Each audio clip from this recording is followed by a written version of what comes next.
Welcome back to McCoy and Van Noy. We are live at Radio Row. We are sitting here on the Toyota Land Cruiser set at Super Bowl 59.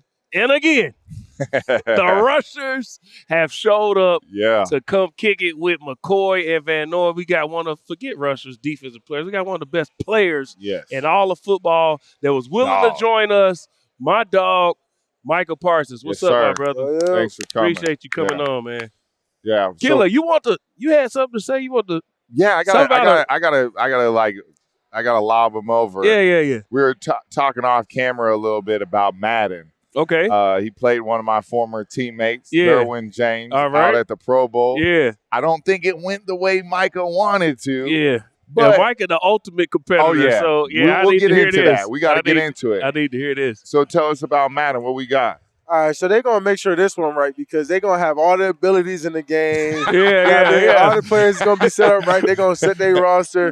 But it's the biggest moment of the year. Madden Bowl, it's the biggest tournament that they do every year. 250,000 on the line. Mm-hmm. Oh, let's go. Yeah, they getting paid. Yeah. And not only that, what's cool about that is it's all of us in the game. So it's going to be all our creative players, things like that, which is, really dope. But, at the end, it's usually a great event. They actually got some Jelly Roll performing Friday night, so it's going to be a dope event. Oh, I think dope.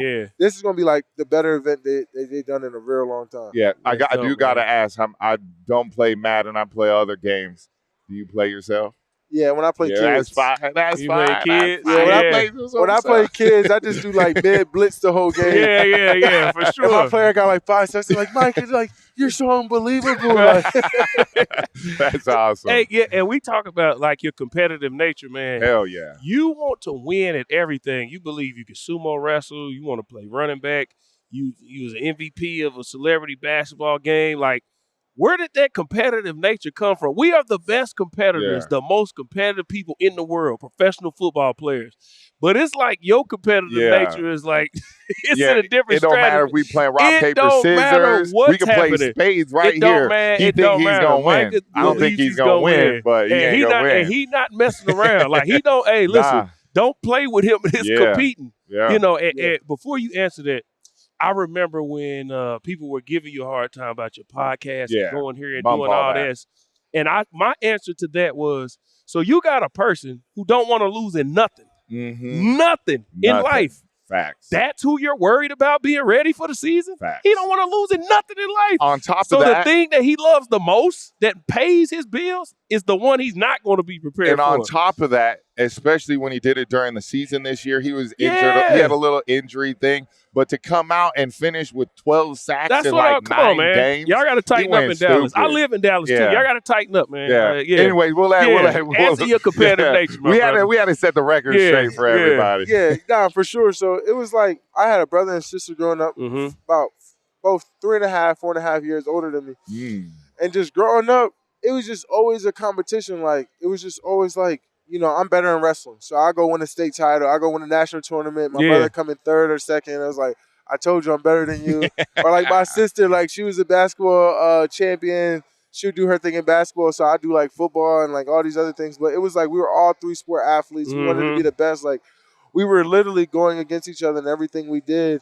And then it was like that across my family. My dad was a huge Madden competitor, played on the Madden bus and stuff growing up. So like it was just like always a challenge. Like, and I grew up in the era of if you lose, you off the sticks. Yeah, you get off the sticks. Yeah, so it's like try to stay on the sticks, bro. If you get off, you got an hour wait. 2 hour wait. So it's like, so I just got that competitive nature. Like I got to be great at everything I do. Like I got to win. Now I love it. So we need to really just shout out Micah's pops and his siblings. Hey, we appreciate y'all for giving us Micah Parsons. And speaking of that, imitation is the greatest form of flattery.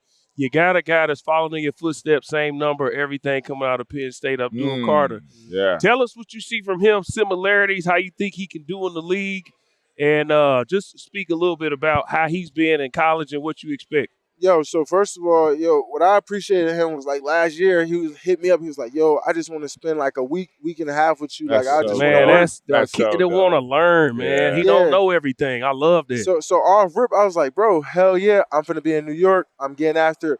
I'm gonna teach you things that's gonna take you way further this year than you ever going to do. So the first thing I did was, like, I told my guys, like, yo, this week we got to go into deep waters. We got to train double as hard because he's coming, and this is important to me. Yeah. So he comes out, and the first day he's like, dog, I ain't never run a mile before. Yeah. I was like, you got to run a mile because this is how you get your window. Yep. You got to learn how to breathe Yeah. in tough situations because this is going to happen in games. When you learn how to breathe, everything else comes easier. For sure. The mile teaches you how to breathe.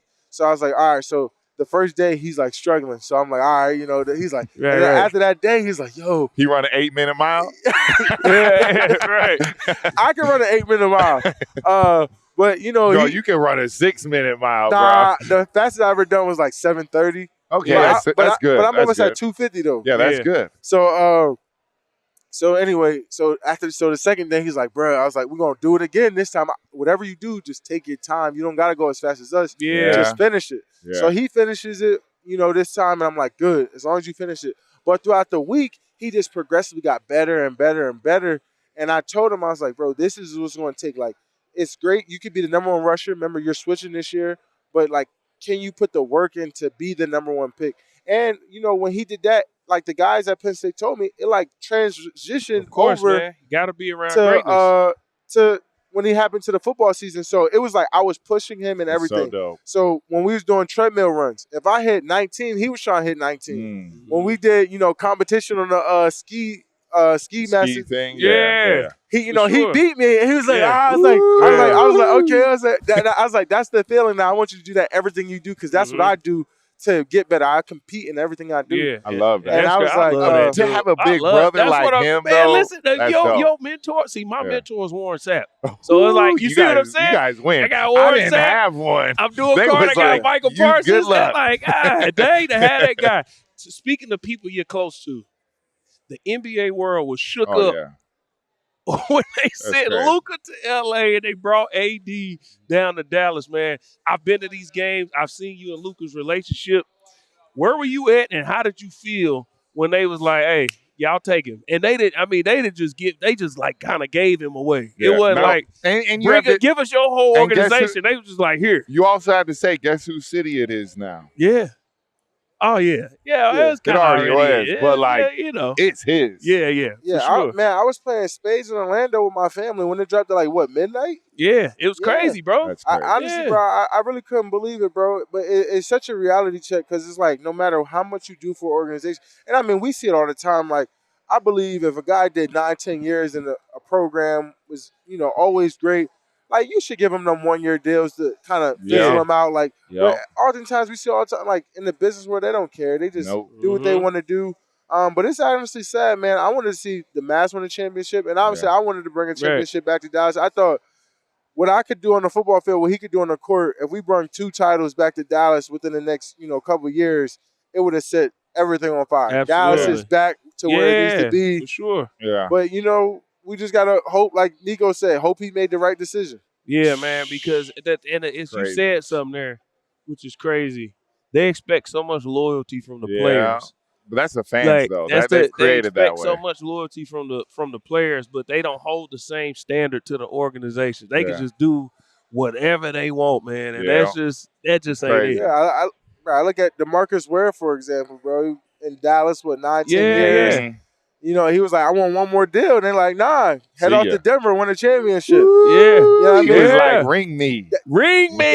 Yeah. D. Ware didn't want to leave. Obviously, he wanted to bring that chip back to Dallas. That's but, crazy. You know, it's just the nature of the business and how, you know, fans are just unrealistic how they really, like, fans don't really know how they treat us players. Like, no, they don't. They think everything is just green. Yes. Ah, man. But that's all right. I appreciate fans because they do come out and support. Right. I cannot hate on that. And we appreciate it. Before you got to go, we're here for the Super Bowl, of course. Who you got in the game? You know me, I'm going to take the Chiefs. Okay. You probably got the same mindset. If this game's close and they don't let Saquon go for over 100 like they haven't been doing over the past couple of seasons, if this game's close, I'm always going to take my money with Patrick Mahomes. He got like Frozone, ice in his veins. Right, and this is coming from somebody who's competed against Philly. So if he's saying that ain't, you know, that's because he knows. Yeah. So, hey, well, we appreciate you, man. you coming on, man. Yes, sir. Definitely appreciate you coming on. This has been McCoy and Van Noy. We appreciate all the fans. Please thank you. Like, subscribe. We want to hear from you. McCoy Van Noy, YahooSports.com.